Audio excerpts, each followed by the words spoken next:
జయ శ్రీకృష్ణ. భగవద్గీత 18వ అధ్యాయాన్ని మోక్ష సన్యాస యోగం అంటారు. ఈ 18వ అధ్యాయం శ్లోకాలన్నీ కూడా చాలా తేలిగ్గా ఉన్నట్టు కనిపిస్తాయి. ఒక రకంగా చెప్పాలంటే ఈ అధ్యాయాన్ని ఉపసంహారం అని అనొచ్చు. అంటే ఒక కంక్లూజన్ ఇచ్చినట్టు ఉంటుంది. కానీ పరమాత్మ ఇందులో మొత్తం గీత సారం మొత్తం అంతా చెప్పి తనకి మొత్తం పరమాత్మని తన చిత్తంలో ఉంచుకుని చేసిన వాళ్ళు మోక్షాన్ని పొందడానికి అర్హులవుతారు. మోక్షాన్ని పొందాలి అనే భావాన్ని కూడా పరమాత్మకు అర్పించేయమని ఈ అధ్యాయంలో చెప్పారు. ఇందులో మొట్టమొదటి అధ్యాయం ప్రారంభం అవడం అర్జున ఉవాచ అని ప్రారంభమవుతుంది. సన్యాసస్య మహాబాహో తత్వమిచ్ఛామి వేదితుం త్యాగస్య చ హృషికేశ పృథక్ మేషి నిషూధన.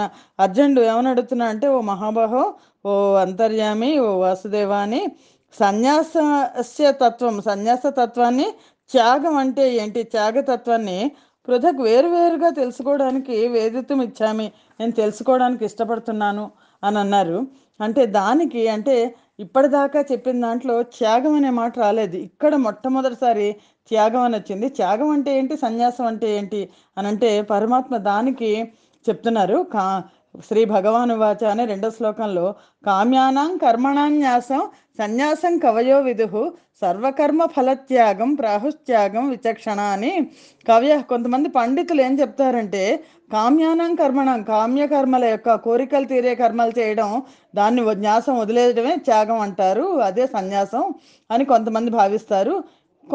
మరికొంతమంది విచక్షణ, ఇంకొంతమంది బుద్ధిమంతులైన వాళ్ళు ఏమంటారంటే, సర్వకర్మ ఫలత్యాగం అది త్యాగం అవుతుంది అని ప్రాహు అని పేర్కొంటారు అని అన్నారు.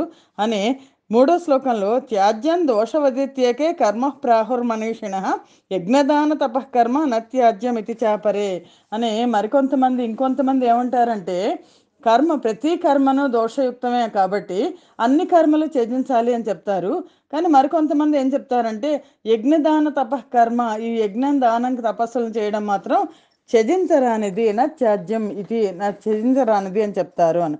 నాలుగో శ్లోకంలో నిశ్చయం శృణుమే తత్ర త్యాగే భరత సత్తమ త్యాగో హి పురుష వ్యాఘ్ర త్రివిధ సంప్రకీర్తిత అని పరమాత్మ ఏం చెప్తున్నారంటే, ఓ వ్యాఘ్ర అన్నారు, ఓ పురుష శ్రేష్ఠ, ఓ అర్జున, భరత అని అన్నారు, భరత సత్తమాను అర్జున, సన్యాసము త్యాగము ఈ రెండు విషయాల్లో కూడా మొదటి త్యాగాన్ని గురించి నా నిశ్చయం చెప్తాను నేను. త్యాగం సాత్వికం, రాజసం, తామసం అని మూడు విధాలుగా చెప్పబడింది. త్రివిధ, మూడు విధాలుగా, త్రివిధ సంప్రకీర్తిత, మూడు విధాలుగా చెప్పబడింది. నిశ్చయం శృణుమే, నన్ను నిశ్చయంగా విను, ఏంటి అనేది నేను చెప్తాను అని చెప్పి ఐదో శ్లోకంలో యజ్ఞదాన తపఃకర్మ నత్యాజ్యం కార్యమేవ తత్ యజ్ఞోదానం తపశ్చైవ పావనాని మనీషిణామని, యజ్ఞం దానం తపస్సు కర్మలు నత్యాజ్యం, వాటిని మాత్రం ఎట్టి పరిస్థితిలోనూ త్యజించకూడదు, అవి అవశ్యము కార్యమేవత తప్పనిసరిగా చేయాల్సినవి, అనుష్ఠించదగినవి. ఎందుకంటే యజ్ఞదాన తపస్సులు ఈ మూడు కూడా పావనాని మనీషిణ, మనుషులైన బుద్ధిమంతులని పవిత్రం చేస్తాయి అని చెప్పి ఆరో శ్లోకంలో ఏతాన్యపితు కర్మాణి సంగం త్యక్వా ఫలాని చ కర్తవ్యా నీతిమే పార్థ నిశ్చితం మతముత్తమం అన్నారు.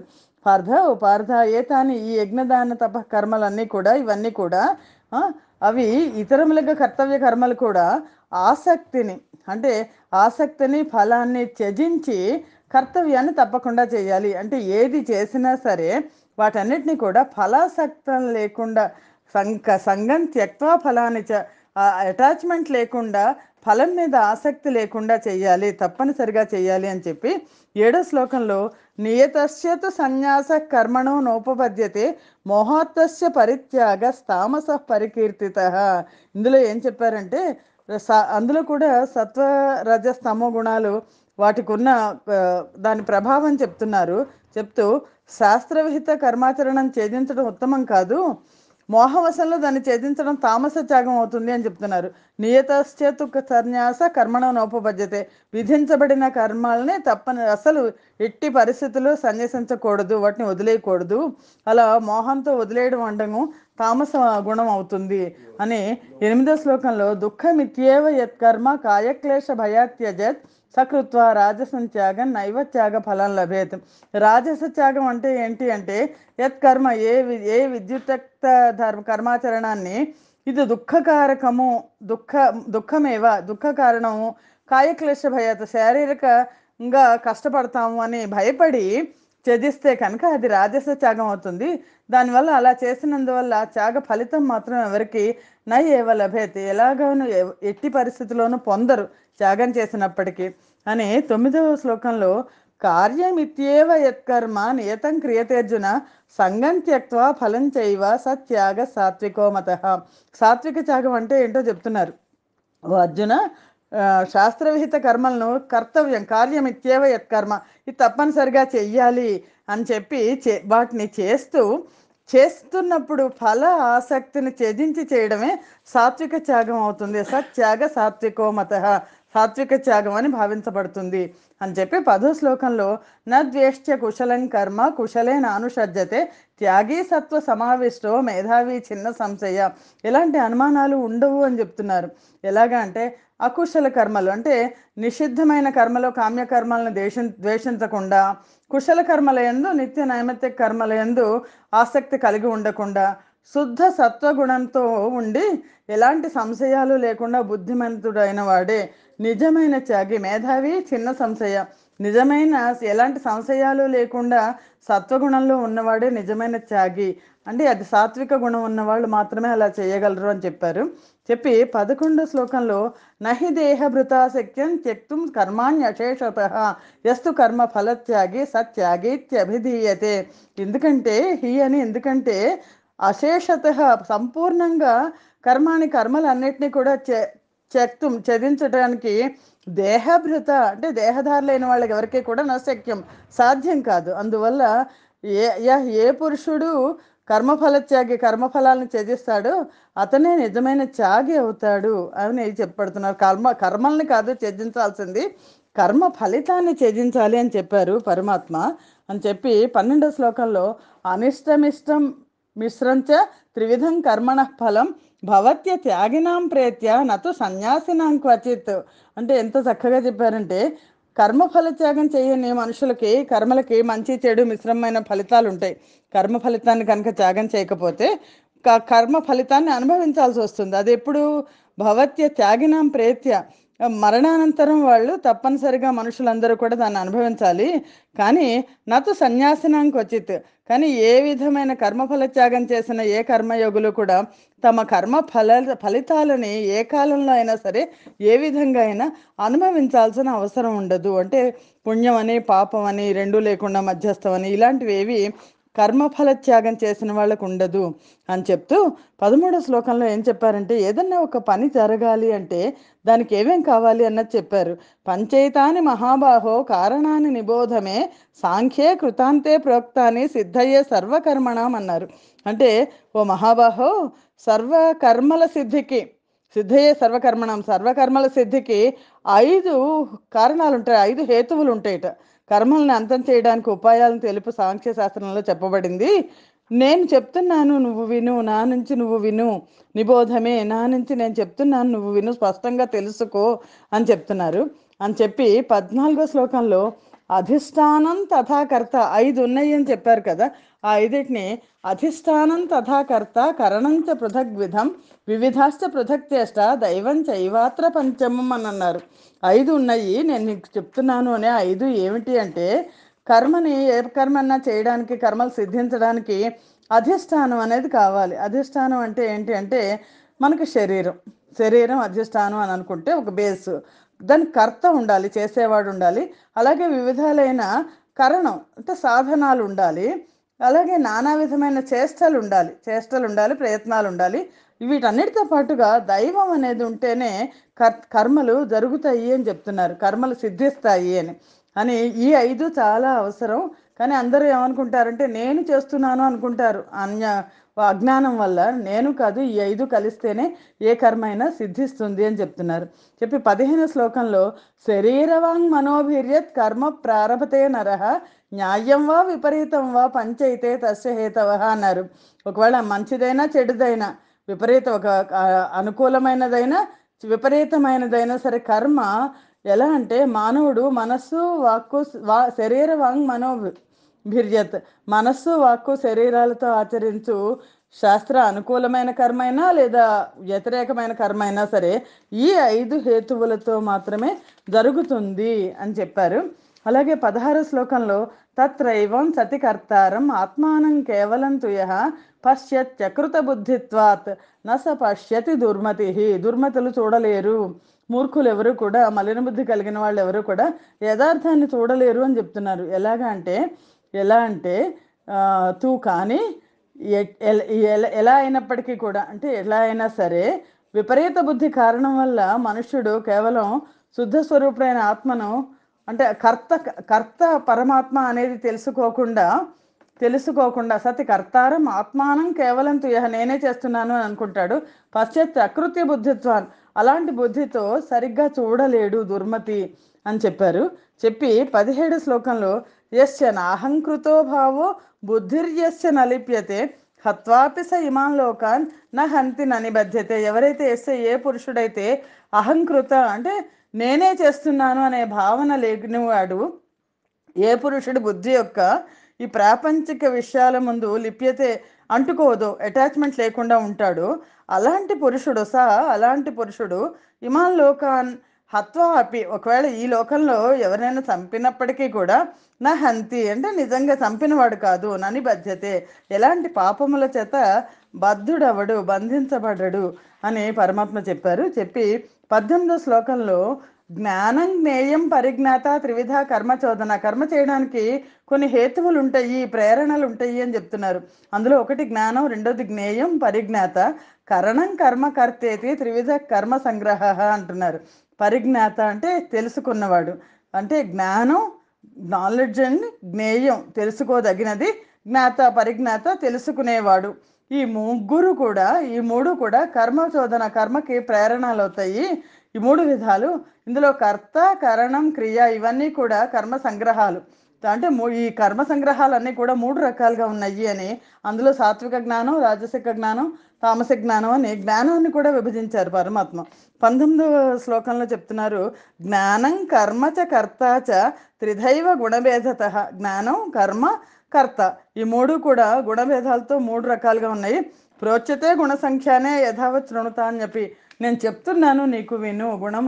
గుణాలతో పోలిస్తే సత్వరజస్తమ గుణాలను వివరించు, సాంఖ్యశాస్త్రంలో ఇది ఉంది అని చెప్పి జ్ఞానము కర్మ కర్త అనేవి గుణభేదాలతో 3 విధాలుగా చెప్పచ్చు అని చెప్పారు. 20వ శ్లోకంలో సర్వభూతేషు ఏనైకం భావం అవ్యయమిక్షతే అవిభక్తం విభక్తేషు తద్జ్ఞానం అంటాం మనం, విద్ధి సాత్వికం అన్నారు. అంటే ఎంత బాగా చెప్పారంటే సాత్వికమైన జ్ఞానం అంటే ఏంటి అంటే సర్వభూతేషు ఏనైకం, ఏ మనుష్యుడైతే ఏ జ్ఞానంతో విభక్తేషు అంటే వేరువేరుగా ఉన్న సమస్త ప్రాణులందును ఏకమై ఉన్న అవ్యయమై ఉన్న అవిభక్తంగా ఉన్న పరమాత్మని దర్శిస్తాడో, ఈక్షతే చూస్తాడో, తత్ జ్ఞానం ఆ జ్ఞానాన్ని సాత్విక జ్ఞానంగా ఎరుగుము. సర్వభూతాలకు సర్వ ప్రాణుల యందును ఒక్కడే పరమాత్మ ఉన్నాడు అని తెలుసుకోవడం అది సాత్విక జ్ఞానం అవుతుంది అని 20వ శ్లోకంలో చెప్పి 21వ శ్లోకంలో పృథక్త్వేన తు జ్ఞానం తానాభావాన్ పృథగ్విధాన్ వేత్తి సర్వేషు భూతేషు తస్జ్ఞానం విద్ధి రాజసం అన్నారు. అంటే రాజస జ్ఞానం అంటే ఏంటి అంటే సమస్త ప్రాణులందు పృథక్త్వేన వేరువేరుగా చూస్తారట. జ్ఞానం ఏ జ్ఞానంతో అయితే మొత్తం సర్వేషు భూతేషు సర్వ ప్రాణుల్లోనూ వేరువేరుగా చూస్తారు, సమస్త ప్రాణులందు నానా విధాలైన వివిధ భావములను వేరువేరుగా భావించే వాళ్ళ జ్ఞానం రాజస జ్ఞానం అవుతుంది. పృథక్త్వేనతో జ్ఞానం నానాభావాన్ వేరే వేరే భావాలతో వేరువేరుగా చూస్తే అది రాజస జ్ఞానం అవుతుంది అని చెప్తున్నారు. అంటే మనుషులు వేరు, జంతువులు వేరు, పురుగులు వేరు, అంటే అన్నిట్లోనూ పరమాత్మను చూసే సాత్విక జ్ఞానం అయితే ఇది అన్నిట్లో కాకుండా ఇది వేరు అది వేరు అది వేరు అని చూసేది రాజస జ్ఞానం అవుతుంది అని చెప్పేసి తామస జ్ఞానం లక్షణం చెప్తున్నారు. యత్ కృష్ణవదేకస్మిన్ కార్యసక్త మహైతుకం అతత్వార్థ వదల్పంచ తత్తామసముదాహృతం అని.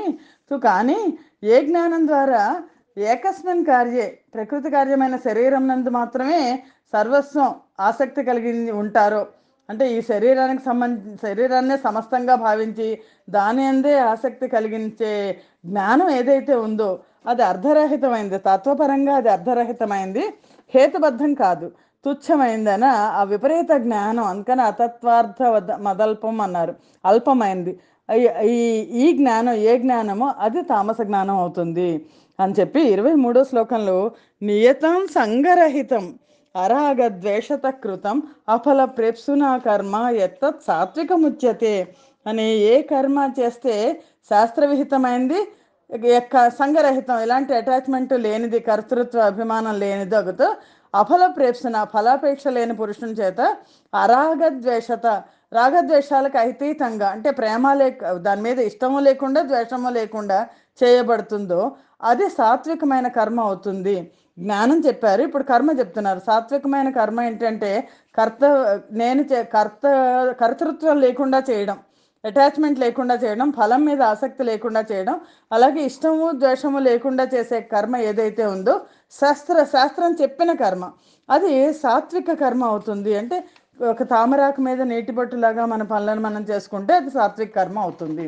ఎత్తు 24వ శ్లోకంలో ఎత్తు కామేప్సునా కర్మ సాహంకారేణ వా పునః క్రియతే బహుళాయాసం తద్రాజసముదాహృతం అన్నారు.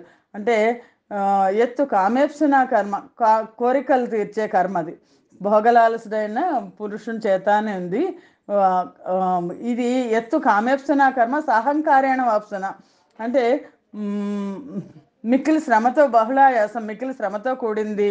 తర్వాత ఏంటంటే కోరికలు తీర్చే కర్మ, అలాగే అహంకారంతో అంటే నేను చేస్తున్నాను అనే భావనతో చేసే కర్మ ఉంటే అది రాజస కర్మ అవుతుంది. ఉదాహృతం అంటే పేర్కొనబడింది, రాజస కర్మగా పేర్కొనబడింది. అంటే నేను చేస్తున్నాను, నేను ఈ పని చేయడం వల్ల ఈ కోరికలు తీరుతాయి, ఇది కొంచెం కష్టమైనా సరే నేను కాబట్టి చేస్తున్నాను అని అనుకుంటే అది రాజస కర్మ అవుతుంది అని చెప్పబడింది అన్నారు.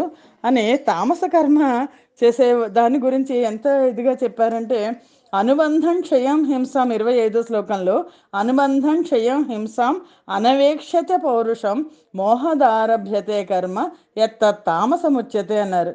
అంటే కర్మ ఏ కర్మ అయితే అనుబంధం చాలా అటాచ్మెంట్ ఉంటుంది, హాని కలిగిస్తుంది, హింసను ప్రేరేపిస్తుంది, సామర్థ్యం అన్ని ఆలోచించకుండా కేవలం అజ్ఞానంతో చేయబడుతుందో అది తామస కర్మ అని చెప్పబడుతుంది. వాళ్ళకి ఒకవేళ సమర్థత లేకపోయినా ఆ కర్మ చేయడానికి అజ్ఞానంతో తీసుకుని చేస్తారు, అది తామస కర్మ అనబడుతుంది అని చెప్పి 26వ శ్లోకంలో ముక్త సంగోనహంవాది ధృత్యుత్సాహ సమన్విత నిర్వికార కర్త సాత్విక ఉచ్యతే. ఇప్పుడు జ్ఞానం చెప్పారు, కర్మ చెప్పారు, కర్త గురించి చెప్తున్నారు.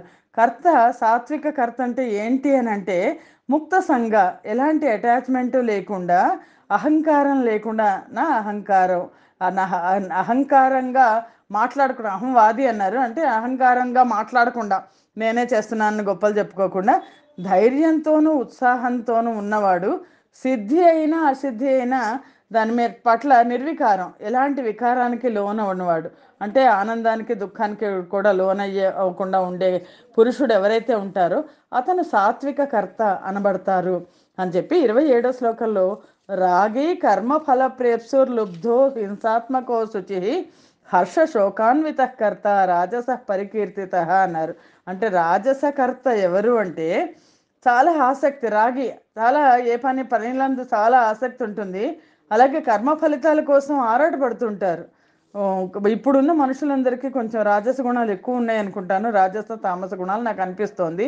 అలాగే లోభి తనది ఎక్కడ పోతుందో అని భయపడుతుంటారు, ఇతరులను కష్టపెట్టే హింసాత్మక అశుచి, ఇతరులను కష్టపెట్టేవాళ్ళు, అలాగే అపవిత్రంగా ఉండేవాళ్ళు, అపవిత్ర ప్రవర్తన గలవాళ్ళు, హర్ష శోకాన్విత కర్త, హర్షానికి శోకానికి లోనయ్యేవాడు రాజసకర్త అని చెప్పారు పరమాత్మ.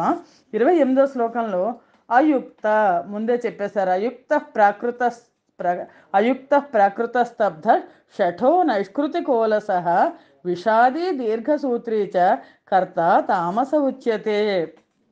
తామస గుణాలు కలిగిన కర్త ఎలా ఉంటారు అంటే అయుక్త అంటే జితేంద్రియుడు కాదు, తన ఇంద్రియాల మీద తన మనస్సు మీద తన ఇంద్రియాల మీద తనకి కంట్రోల్ లేనివాడు, దాన్ని కంట్రోల్ చెయ్యనివాడు జితేంద్రియుడు కాదు. అలాగే శిక్షితుడు కానివాడు, మూర్ఖుడు, స్తబ్ధ అంటే మూర్ఖుడు, శఠ ధూర్తుడు, మొండివాడు, ఇలాగా అకారణంగా నైష్కృతిక వలస, అనవసరంగా ఇతరుల పనులన్నిటికీ కూడా పని విఘాతం కల్పించేవాడు, బద్ధకస్తుడు, అలస అంటే బద్ధకస్తుడు, అలాగే సదా విషాది, ఎప్పుడు కూడా ఎప్పుడు దుఃఖంగా ఉంటాడు, సోమరి, దీర్ఘసూత్రీచ అంటే ఒక పనిని చాలా ఊరికే చాలాసేపు చేసేవాడు. ఇలాంటి వాళ్ళందరూ కూడా తామసకర్తగా అని చెప్పబడతారు, ఉచ్యతే చెప్పబడతారు అని చెప్పారు. అని బుద్ధి కూడా తేడా ఉంది, బుద్ధిలో ధైర్యంలో కూడా మూడు రకాలు ఉన్నాయి అని చెప్తున్నారు 29వ శ్లోకంలో. బుద్ధేర్భేదం ధృతేశ్చైవ గుణతస్త్రివిధం శృణు ప్రోచ్యమానమశేషేణ పృథక్త్వేన ధనంజయ. ఓ ధనంజయ, బుద్ధి మరియు ధృతే, ధృతి అంటే ధైర్యం, ధృతే ఏవ అంటే ధృతికి ధైర్యానికి కూడా గుణాలను బట్టి మూడు రకాలైన భేదాలు ఉన్నాయి అని చెప్తున్నారు. సంపూర్ణంగా వేరువేరుగా నేను చెప్తున్నాను విను అని అన్నారు.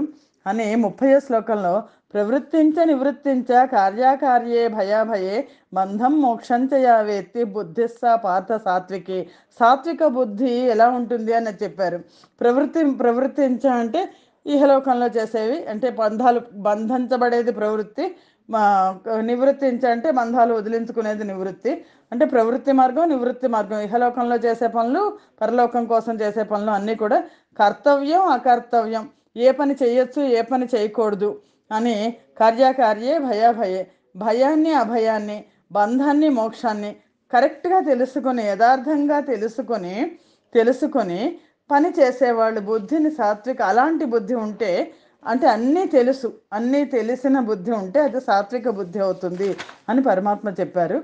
మనకి అంత అంటే తెలుస్తుందా, ఏ పని చేయొచ్చు ఏ పని చేయకూడదు, ఏ పని వల్ల మోక్షం వస్తుంది, ఏ పని వల్ల ఇహలోక బంధాలు వస్తాయి, ఇవన్నీ తెలిసిన బుద్ధి సాత్విక బుద్ధి అని 31వ శ్లోకంలో యయాధర్మం అధర్మంచ కార్యంచ కార్యమేవచ అయథావత్ ప్రజానాతి బుద్ధిస్స పార్థ రాజసి.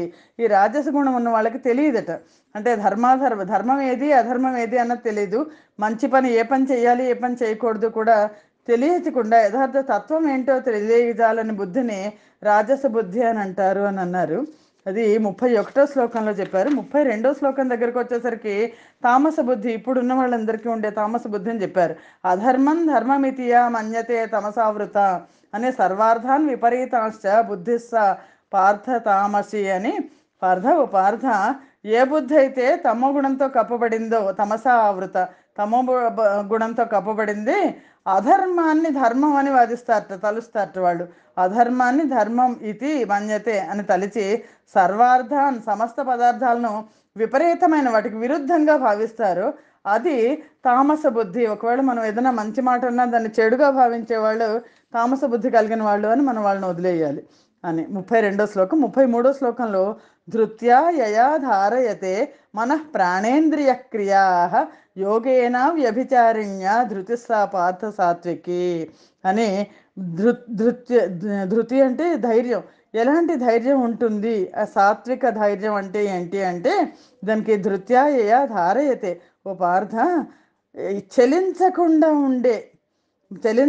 ఉండే ధారణా శక్తితో ఉన్న మనుష్యుడు, అంటే మనస్సు ప్రాణ ఇంద్రియ క్రియలను ధారణ చేసే శక్తిని ఆ ధ్యాన యోగం ద్వారా యోగేన అవ్యభిచారిణ చెలించకుండా ఉండే ధైర్యాన్ని, ఆ శక్తిని, ఆ సమర్థతని, దాన్ని సాత్విక ధృతి అంటారు అని చెప్పారు. 34లో యయాతు ధర్మకామార్థాన్ ధృత్యా ధారయతే అర్జున ప్రసంగేన ఫలాకాంక్షి ధృతి సా పార్థరాజసి అన్నారు. ఓ అర్జున, కర్మఫలేచ్ఛం కలిగిన మనుషుడు మిక్కిలి ఆసక్తితో ధర్మార్థ కామ విషయాలను ధారణ చేసే శక్తిని రాజస ధృతి అంటారు. అంటే కోరికలు తీరడం కోసం పనులు చేసుకుంటూ వెళ్ళిపోతూ ధర్మార్థ కామ విషయాలను ధారణ చేస్తే దాన్ని రాజస ధృతి అంటారు అని అన్నారు. అని ధారయతే అంటే భరిస్తారు, చేయడం అని 35వ శ్లోకంలో యయా స్వప్నం భయం శోకం విషాదం మదమేవచ న విముంచతి దుర్మేధ ధృతిస్సా పార్థ తామసి. తామస గుణాన్ని గురించి చెప్తున్నారు. పార్థ, దుర్మేధ అంటే దుష్టుడైన మనుషుడు ఏ ధారణ శక్తి ద్వారా స్వప్నం, నిద్రలో భయాన్ని, శోకాన్ని, విషాదాన్ని వదిలిపెట్టరు వాళ్ళు. ఉన్మత్తతను కూడా విముచంతి విడిచిపెట్టకుండా దాన్ని అలా కంటిన్యూ చేసేస్తుంటారు. అలా చేసే మనస్తత్వం ఉంటే అది తామస ధృతి అని చెప్పబడుతుంది అని అన్నారు. అని 36, 37 శ్లోకాలలో సుఖం త్విధానిం త్రివిధం శృణుమే భరతర్షభ అభ్యాసాద్ రమతే యత్ర దుఃఖాంతంచ నిగచ్చతి యత్తదగ్రే విషమివ పరిణామే మృతోపమం తత్సుఖం సాత్వికం ప్రోక్తం ఆత్మబుద్ధి ప్రసాదజం అని అన్నారు. అంటే ఏంటంటే భరత శ్రేష్ఠ అర్జున సుఖాలను గురించి కూడా చెప్తున్నారు. 3 రకాలైన సుఖాలు ఉన్నాయి, అది చెప్తాను విను అని. ఏ ఏ సాధకుడైతే ఏ సాధకుడైతే అభ్యాసంతో అభ్యాసంతో ఏ సాధకుడైతే నేను చెప్తున్నాను విను అని చెప్పి ఇదానిం ఇప్పుడు 3 రకాలైన సుఖాలను గురించి నేను చెప్తాను, అది విను. ఏ సుఖంలో అభ్యాసాత్ అంటే అభ్యాసంతో ఆనందిస్తాడు. అభ్యాసం అంటే ఏం అభ్యాసం చేస్తారంటే యోగాధ్యయనం కానీ, ధ్యానం కానీ, భజన కానీ, కీర్తన కానీ ఇవన్నీ చేస్తే ఆనందిస్తాడు. దుఃఖాన్ని అంతం చేసుకుంటాడు. అది అలా అలా చేసుకుంటే అది ఆ సుఖం నిజమైన సుఖం, సాత్విక సుఖం అని చెప్తూ, ఏ సుఖం అయితే మొదట్లో ప్రారంభంలో విషంలాగా అనిపిస్తా తర్వాత క్రమక్రమంగా పరిణామే అమృతంలాగా ఉంటుందో అది ఆత్మబుద్ధి ప్రసాదజం, పరమాత్మకు సంబంధించిన విషయాల్లో నిమగ్నం అయ్యడానికి అవకాశాన్ని ఇస్తుందో ఆ సుఖం సాత్విక సుఖం అని చెప్పి సాత్విక సుఖం 36, 37 దాంట్లో సాత్విక సుఖం చెప్పారు. అలాగే 38కి వచ్చేసరికి విషయేంద్రియ సంయోగాత్ యత్తదగ్రే మృతోపమం పరిణామే విషమివ తత్సుఖం రాజసంస్మృతం.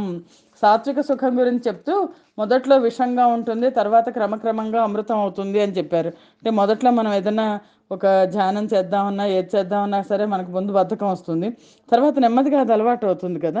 అలవాటు అయ్యాక వదిలిపెట్టలేం. అలాగే రోజు పూజ చేసుకోవాలంటే మొదట్లో పూజ చేసేయడం బద్ధకం అనిపిస్తుంది, చివరిలో పూజ చేసుకోకపోతే తోచదు.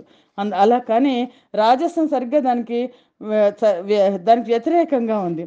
అంటే విషయేంద్రియ సంయోగం, విషయాలు ఇంద్రియాల సంయోగం వల్ల ఏ సుఖం కలుగుతుందో అది మొదట్లోనేమో చాలా అమృతంలాగా అనిపిస్తుంది, క్రమక్రమంగా పోను పోను అదే విషం అవుతుంది.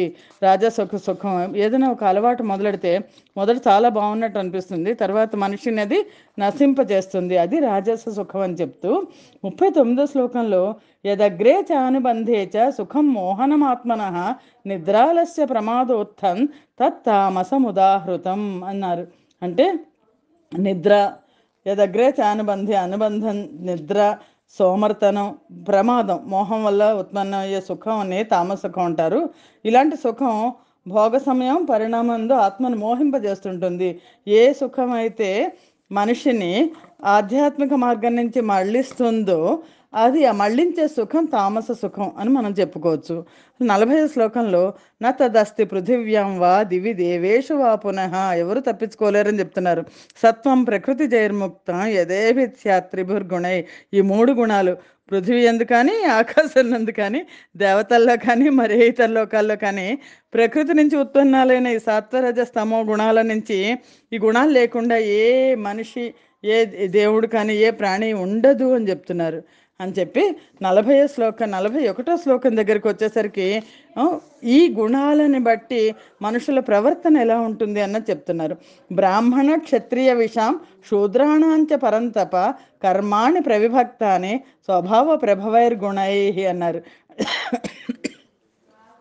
ఓ పరంతప, బ్రాహ్మణ క్షత్రియ వైశ్యుల కర్మలు అలాగే శూద్రుల కర్మలు వారి వారి గుణాలని బట్టి విభజించబడి ఉన్నాయి అని చెప్పారు. అది ఎలా విభజించబడింది అంటే 42వ శ్లోకంలో బ్రాహ్మణులు ఏమేం చెయ్యాలి అన్నది చెప్తున్నారు. శమోదమస్తపస్సౌచం ఆర్జవమేవచ జ్ఞానం విజ్ఞానమాస్తిక్యం బ్రహ్మకర్మ స్వభావజం. బ్రాహ్మణులకి ఏముండాలి అంటే శమ దమ 2 ఉండాలట. అంతఃకరణ నిగ్రహం, ఇంద్రియాలను వశంలో ఉంచుకోవడం, ధర్మాలను పాటించడంలో కష్టాలను సహించడం, బాహ్య అభ్యంతర శుచిత్వము, అలాగే క్షమించడం, ఇతరుల అపరాధాలని ఓర్పు, రుజుమార్గ జీవనం, మనస్సు, శరీరము, ఇంద్రియములు, సరళత్వం, వేద శాస్త్రాల యందు, ఈశ్వరందు, పరలోకం యందు విశ్వాసం కలిగి ఉండడం, జ్ఞానం, విజ్ఞానం, ఆస్తిక్యం. ఆస్తిక్యం అంటే అధ్యాత్మతత్వాన్ని కలిగి, అధ్యాత్మతకు చెందిన విజ్ఞానాన్ని కలిగి ఉండడం, విజ్ఞానము జ్ఞానము కలిగి ఉండడం, వేదశాస్త్రాలు అధ్యయనం చేయడం, అధ్యాపనం చేయడం, ఇవన్నీ కూడా బ్రాహ్మణుల స్వాభావిక కర్మలు అని చెప్పారు పరమాత్మ 42వ శ్లోకంలో. 43వ శ్లోకంలో రాజుల యొక్క కర్మలు చెప్తున్నారు. క్షత్రియులకి శౌర్యం తేజో ధృతిర్ దాక్ష్యం యుద్ధే చాప్య పలాయనం దానం ఈశ్వర భావశ్చ క్షాత్రం కర్మ స్వభావజం అని చెప్పి, శౌర్యం ఉండాలి, తేజస్సు, ధైర్యము, దక్షత ఇవన్నీ ఉండి యుద్ధంలో వెన్ను చూపించకుండా ఉండడం, చాప్య పలాయనం యుద్ధం నుంచి పారిపోకుండా ఉండడం, దానం ఇచ్చేటప్పుడు పరమాత్మ మీద భావంతో దానం ఇవ్వడం, ప్రజలను ధర్మ మార్గంలోకి నడిపించడం, ఇలాంటివన్నీ కూడా క్షత్రియుల యొక్క స్వాభావిక కర్మలు అని పరమాత్మ చెప్పారు అని చెప్పి 44వ శ్లోకంలో 44వ శ్లోకానికి వచ్చేసరికి కృషి గౌరక్ష వాణిజ్యం వైశ్యకర్మ స్వభావజం పరిచర్యాత్మకం కర్మ శూద్రశ్చాపి స్వభావజం అన్నారు. కృషి అంటే వ్యవసాయం చేయడం, గోరక్షణం ఆవుల సంరక్షణ, పశు సంరక్షణ, అలాగే వాణిజ్యం చేయడం, విక్రయాలు, వాణిజ్యం చేయడం, వ్యాపారం చేయడాలు, ఇవన్నీ కూడా వైశ్యుల స్వాభావిక కర్మలు. అలాగే అన్ని వర్గముల వారిని సేవించడం శూద్రుల స్వాభావిక కర్మ అని చెప్పారు అని. ఇక్కడ పరిచర్యాత్మకం అంటే ఇప్పుడు యాక్చువల్గా ఉద్యోగాలు చేస్తున్న వాళ్ళందరూ కూడా సేవ చేస్తున్నట్టే కదా, వాళ్ళందరినీ మనం శూద్రులనే అనుకోవాలి, అంతే కదా. ఒక డాక్టర్ అంటే సమాజానికి సేవ చేస్తారు, ఒక లాయర్ సమాజానికి సేవ చేస్తారు, వాళ్ళందరినీ కూడా మనం బ్రాహ్మణులు అనడానికి వీల్లేదు, శూద్రులనే అనాలి అని. అలాగా అందుకని ఏంటంటే శూద్రుల యొక్క లక్షణం ఏంటంటే అందరికీ సేవ చేయగలిగిన మనస్తత్వం ఉంటే అది శూద్ర లక్షణం అని చెప్పారు అని చెప్పి ఈ 45వ శ్లోకంలో ఎవరెవరి కర్మల్ని బట్టి వాళ్ళకి సిద్ధి ఎలా వస్తుంది అన్నది చెప్తున్నారు. స్వే స్వే కర్మణ్యభిరత సంసిద్ధిం లభతే నరః స్వకర్మ నిరత సిద్ధిం యథా విందతి తచ్ఛృణు. నేను చెప్తున్నాను విను అని. స్వే స్వే కర్మణి, తన కర్మలందు తత్పరుడైన తత్పరుడైన మానవుడు భగవత్ ప్రాప్తి రూపమైన సిద్ధిని పొందుతాడు. స్వకర్మ నిరత, తన స్వాభావిక కర్మేందు నిరతుడైన వాడు సిద్ధిని, పరమసిద్ధిని పొందుతాడో నేను చెప్తున్నాను, అది విను అని చెప్పేసి 45వ శ్లోకంలో చెప్పారు. 46వ శ్లోకానికి వచ్చేసరికి పరమాత్మ యతః ప్రవృత్తిర్భూతానా ఏన సర్వమిదం తతం స్వకర్మణ తమభ్యర్చ సిద్ధిం విందతి మానవ. మానవులు, సమస్త ప్రాణులు పరమేశ్వరుడి నుంచి పుట్టారు వీళ్ళు అని, సమస్త జగత్తులో అతను వ్యాపించి ఉన్నాడు. అలాంటి పరమేశ్వరుని తన స్వాభావిక కర్మల ద్వారా పూజించి మానవుడు పరమసిద్ధిని పొందుతాడు.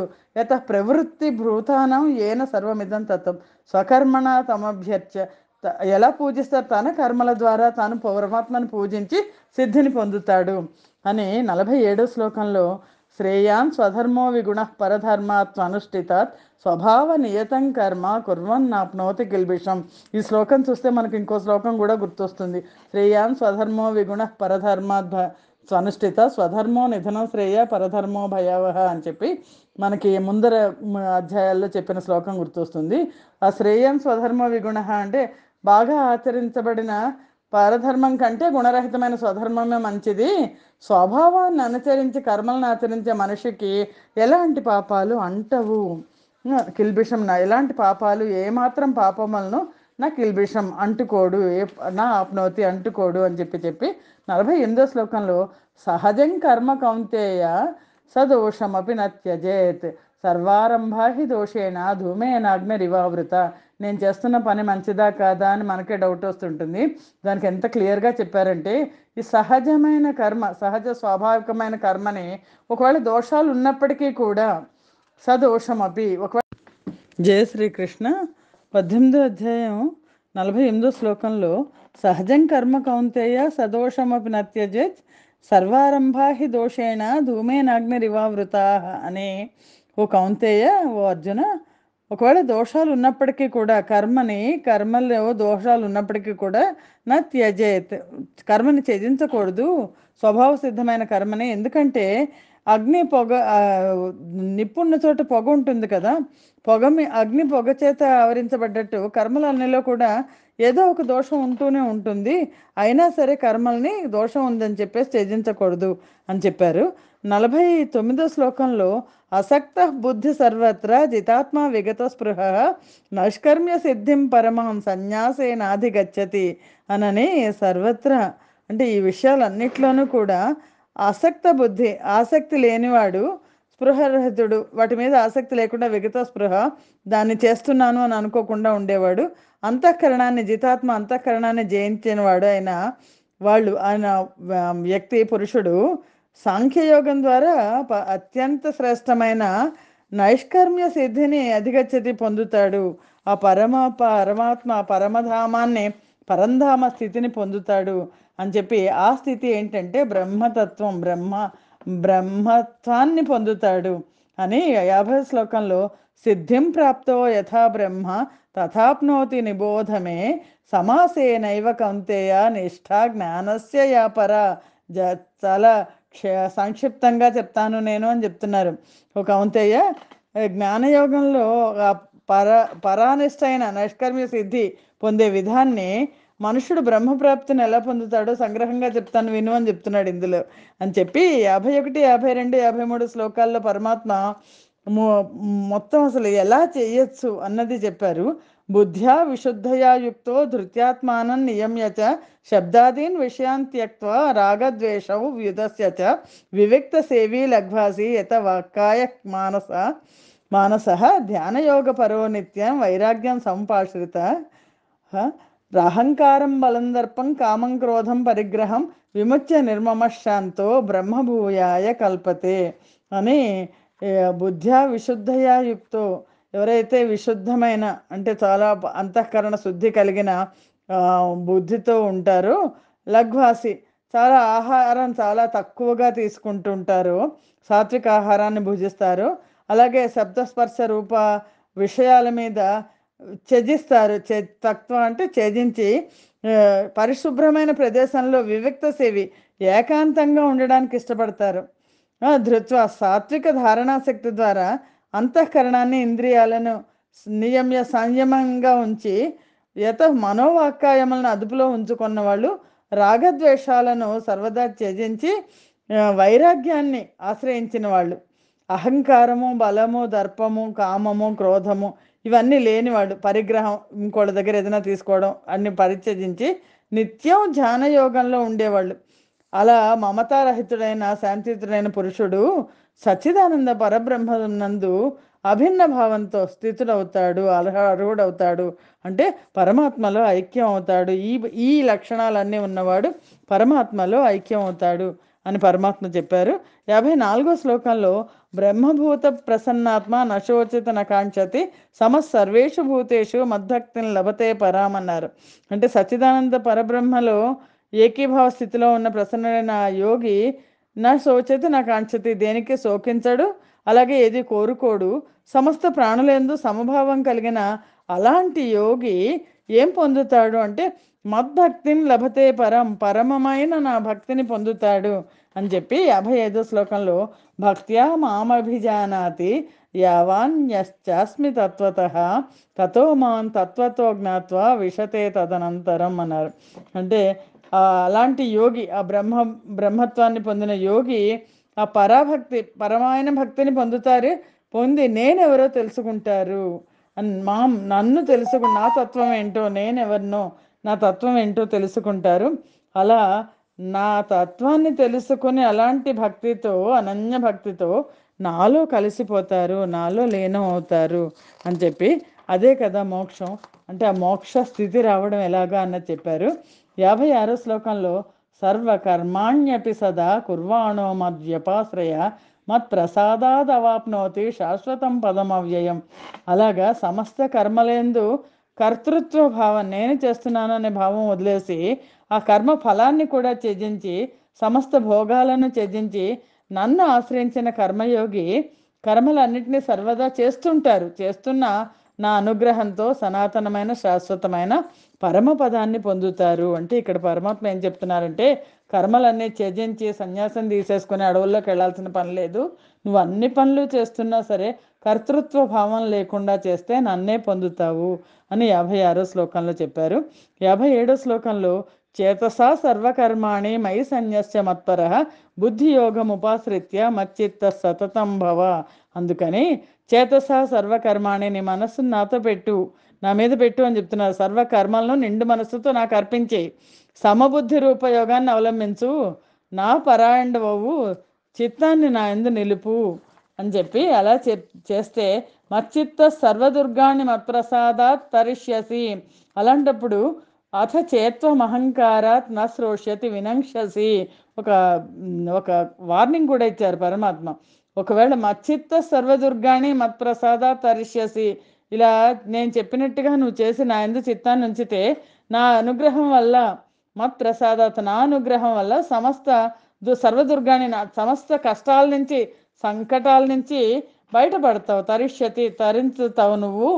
ఒకవేళ అహంకారతో అథచేత్, ఒకవేళ అహంకారంతో నువ్వు నా వచనాన్ని పెడితే నా వినంక్షసి నష్టపోతావు, నష్టాల పాలవుతావు, అంటే పరమార్థ పదం నుంచి భ్రష్టుడవుతావు అని చెప్పి 59వ శ్లోకంలో యదహంకారం ఆశ్రిత్య నయోచ్చైతి మన్యసే.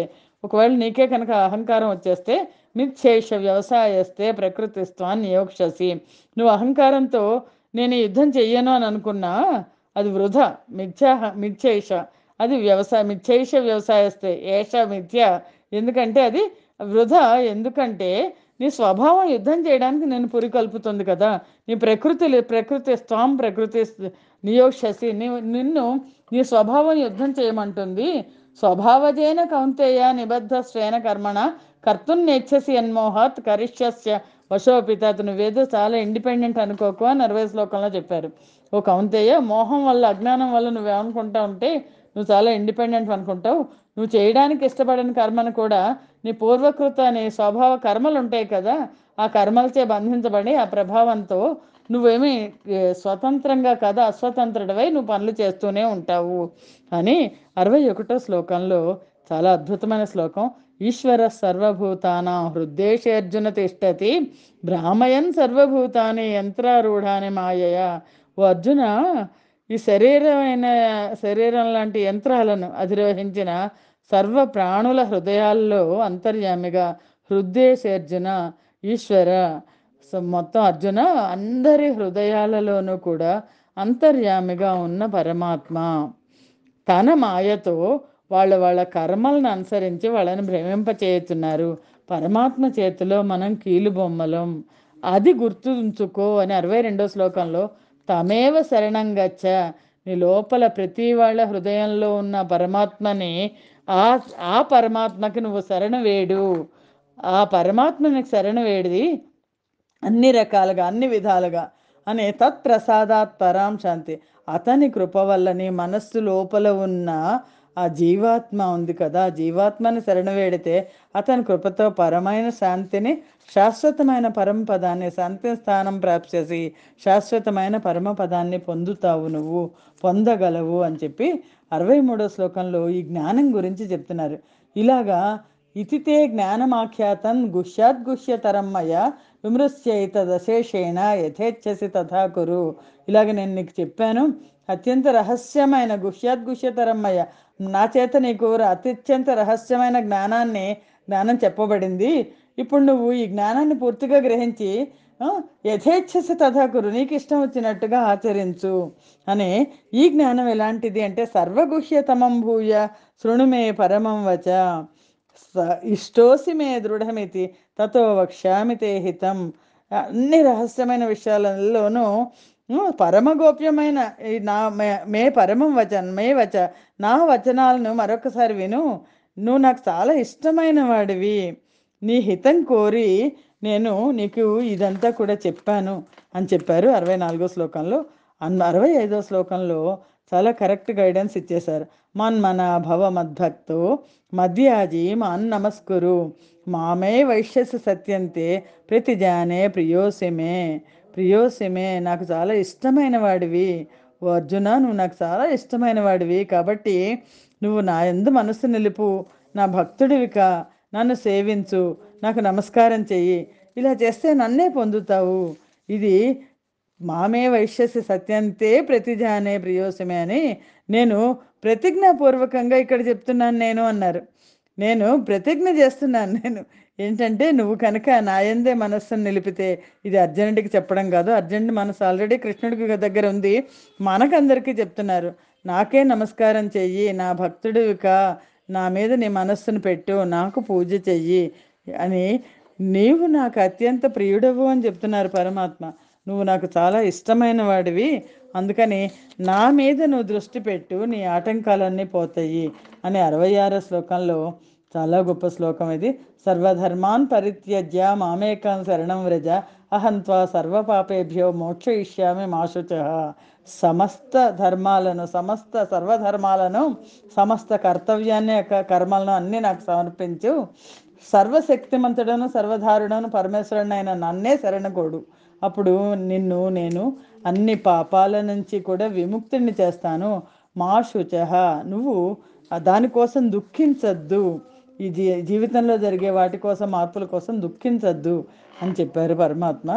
మొట్టమొదటి అర్జున విషాదయోగంలో దుఃఖంతో మొదలైంది కదా, ఆ దుఃఖాన్ని అంతా చేత్తో తీసేసినట్టు తీసేశారు ఆయన అని 67వ శ్లోకంలో, ఇదంతే నా తపస్కాయ నా భక్తాయ కదాచన నచా శుశ్రూషవే వాచ్యన్ నచ మా యోభ్యసూయతి మనకి చెప్తున్నారు. ఇది ఇది చాలా రహస్యమైన ఈ ఉపదేశం నువ్వు నేను మాట్లాడుకున్నది. ఈ తపస్సంపన్నుడు కానివాడికి తపస్సు, నా భక్తుడు నా తపస్కాయ, తపస్సంపన్నుడు కానివాడికి, నా భక్తుడు కానివాడికి, అలాగే కుతూహలం వినాలి అనే కుతూహలం లేనివాడికి, నచా శుశ్రూష, గురువు గురువు పట్ల శుశ్రూష చేయలేని వాడికి అని అని దోష దృష్టి గలవాడికి ఎవరికి కూడా ఈ ఉపదేశాన్ని, ఇది చాలా గీతారూప రహస్య ఉపదేశం కాబట్టి దీన్ని ఎట్టి పరిస్థితుల్లో చెప్పద్దు అంటున్నారు. నమ్మకం లేని వాళ్ళకి చెప్పద్దు అని 68వ శ్లోకంలో, ఏ ఇమం పరమం గుహ్యం మద్భక్తేష్వ విధాస్యతి భక్తిం మయి పరాంకృత్వ మామే వశ్యత్య సంశయ అని ఎంత చక్కగా చెప్పారంటే, నా యందు పరమభక్తి కలిగిన వాళ్ళకి ఈ గీతోపదేశాన్ని నా భక్తుల హృదయాలకి ఎవరైతే చెప్తారో వాళ్ళు నన్నే పొందుతారు అని చెప్పారు. ఇందులో ఎంత మాత్రమో సంశయం లేదు, నా సంశయ, ఎంత మాత్రం సంశయం లేదు అని చెప్తున్నారు. 69వ శ్లోకంలో, నచ తస్మాన్ మనుష్యేషు కస్మిన్ మే ప్రియ కృత్తమ భవితా నచ మే తస్మాత్ అన్యప్రియతరో భువి. నాకు ప్రీతి చేకూర్చడం కోసం కర్మలను ఆచరించే మనుషుల్లో ఎవరైతే దీన్ని ఇతరులకు చెప్తారో, నా భక్తులకు చెప్తారో, అతన్ని మించిన భక్తుడు ఎవరు లేరు అని చెప్తున్నారు. అంతేకాకుండా అతనిలాగా అతన్ని మించి కానీ నాకు ప్రియమైన వాడు భూమండలంలో ఇంకోడు ఉండడు. అంటే భగవద్గీతను ఎవరైనా ఒకళ్ళు ఇంకోళ్ళకి చెప్తే అది చాలా పుణ్యం అన్న సంగతి మనకి ఇక్కడ తెలుస్తోంది. 70వ శ్లోకంలో, అధ్యేష్యతే చ ఇమం ధర్మ్యం సంవాదమావయో జ్ఞానయజ్ఞేన తేనాహం ఇష్టస్యామితి మే మతి. ఇదంతా కూడా జ్ఞానయజ్ఞం ద్వారా నన్ను పూజించడం. ఎవరైతే భగవద్గీత చదువుతారో, ఎవరైతే ఇమం ధర్మ్యం, ఈ ధర్మయుక్తమైన ఆవయో, మన ఇరువురి యొక్క సంవాదం, మన ఇద్దరు మాటలు సంవాద రూపమైన గీతాశాస్త్రాన్ని అధ్యేష్యతే పఠిస్తారో, వాణి చేత తేనచ, వాణి చేత నేను జ్ఞానయజ్ఞం ద్వారా ఇష్టస్యం పూజించినట్లు అవుతుంది ఇది అని చెప్తున్నాను నేను అని అన్నారు. అంటే భగవద్గీత చదివితే అది జ్ఞానయజ్ఞం చేసినట్లు.